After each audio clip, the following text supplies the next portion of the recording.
We return now to our top stories: Russian energy in Hungary and Slovakia, and aerial drone incursions over NATO skies. Joining me for more is Gerlinde Niehus, former NATO Deputy Defence and Security Cooperation Director. Good evening, ma'am. Good evening. Hello. If I may start with Russian oil, is it long overdue for the EU to finally force Hungary and Slovakia's hand and cut their supply? I think the short answer is yes, but they have been accommodating all these years and allowing those two Russia Trojan horses in the EU, but also in NATO to have their special role. But now clearly, for once, President Trump's pressure on his friends, because Orban and Fico are his friends, and Erdogan for that matter. So Trump's pressure is ironically helping the EU, but it's for good. So tell me, if these two countries are Trojan horses within the EU, particularly when it comes to Russian oil, why has this taken so long? I mean, has this simply been a lack of political will in Brussels? Well, I think they always found a compromise on the EU side and admittedly, I think they have. Let's be fair, they have reduced massively the import of oil and gas. They are now trying to phase it out until end 2026, including for LNG, which ironically again has risen. So they have been doing, in spite of those two Trojan horses, as I call them, quite some progress. But for once, and it's very rare that I agree with Donald Trump, for once he has a point that we are filling Putin's wash chest with that, and that should simply stop. You say Donald Trump has a point. Are we seeing a world where Donald Trump's diplomacy could be working? He's pushing Europe to do more. He's pushed NATO to ramp up defence spending, or is he doing all of that to make Ukraine and the continent's security Europe's problem, not his? I think that's ultimately his goal, because if you look at the various strategy papers from the US, it's clear that they have two overriding priorities. One is homeland security as the top priority, and then second is the Indo-Pacific, i.e. China.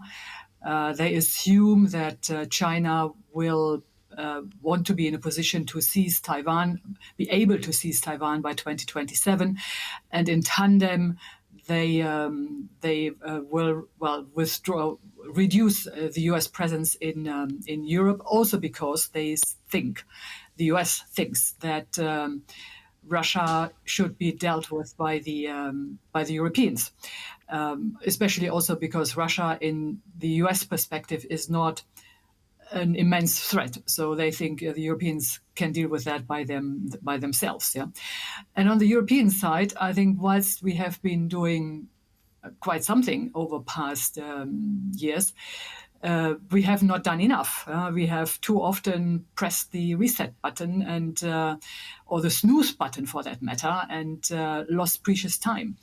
And now we are in a position where we are actually running out of time, because the tandem Putin and Xi is probably gearing up their respective conflicts in the South China Sea, and Putin clearly on the European continent, as we have seen very vividly over the past days and weeks.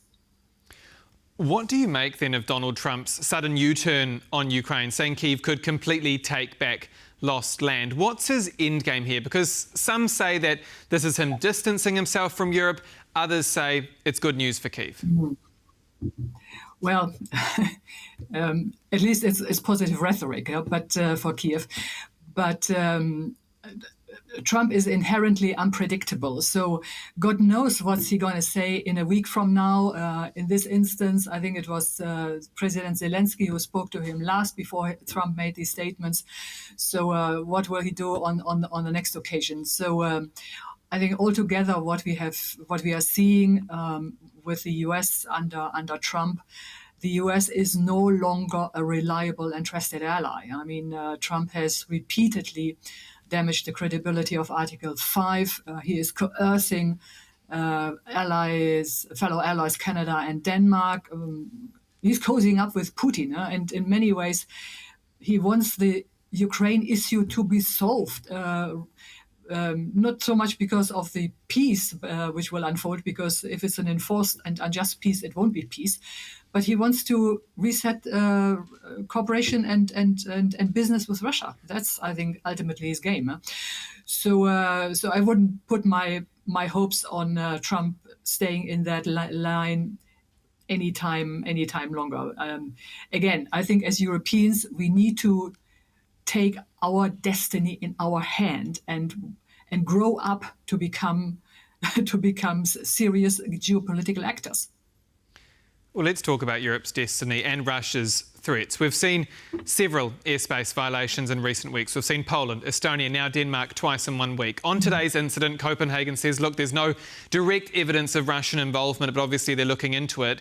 Is it fair to say that Moscow is ramping up a hybrid war with the West? And my second question to that is, you mentioned the EU and Brussels having put the snooze button on in recent times and in previous years.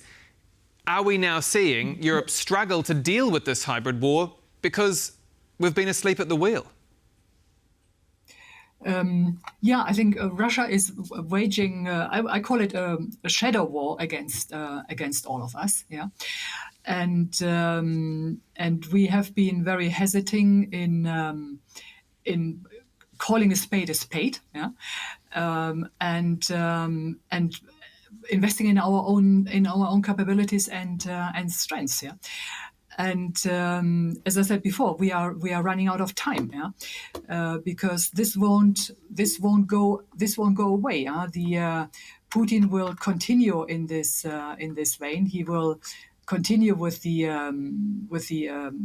aggression, with cyber attacks, with sabotage, with arson, the whole 9 yards. Yeah. So the only language Putin understands is that of serious military capabilities and also the will to use them if need be. When you say we're running out of time, what are we running out of time from? Well, I think I've already hinted to this scenario, which I think is unfolding with 27, the Chinese being in a position to being able to seize Taiwan.